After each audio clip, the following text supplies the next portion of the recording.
夢世界，如無世態，越看得真，感想越怪。Hello， 大家好，我係梁繼章，平常心開始咗啦。做生意最重要乜嘢？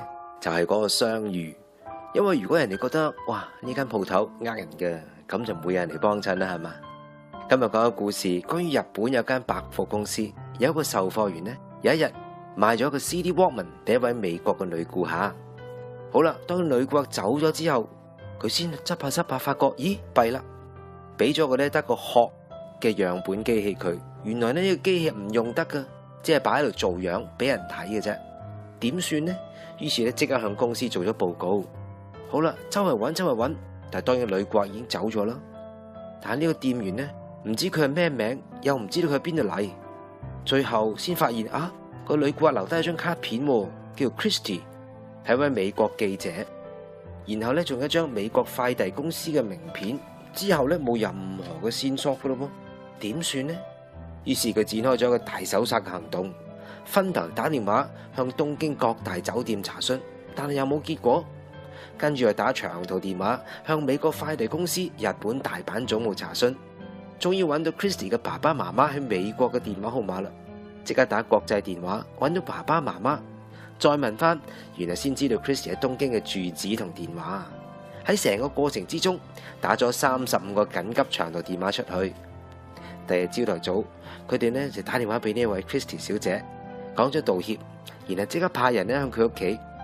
公司代表一見到佢，深深鞠躬表示歉意，然後送嚟一個新嘅機，再加埋一套 CD 同埋其他啲小禮品啊，咁樣向佢詳細解釋同埋道歉。呢一個美國嘅小姐 Christy 呢非常感動，因為其實佢拎到翻去，發覺部 CD 機有事嘅時候，佢真係好嬲。佢係記者嚟噶嘛，就即刻寫咗一篇叫做《少年背後的真面目》。哇，梗係我嚟鬧噶啦！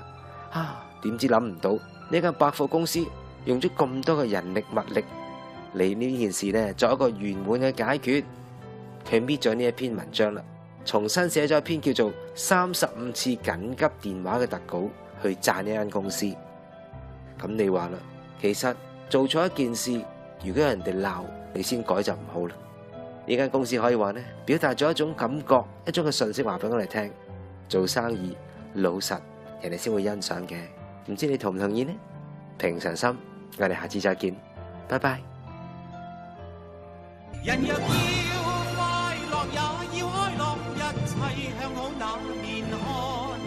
若有炯炯眼光，顯得格外倜儻。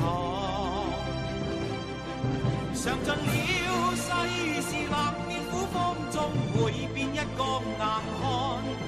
若要金玉滿堂，天空海闊高瞻遠望的去闖。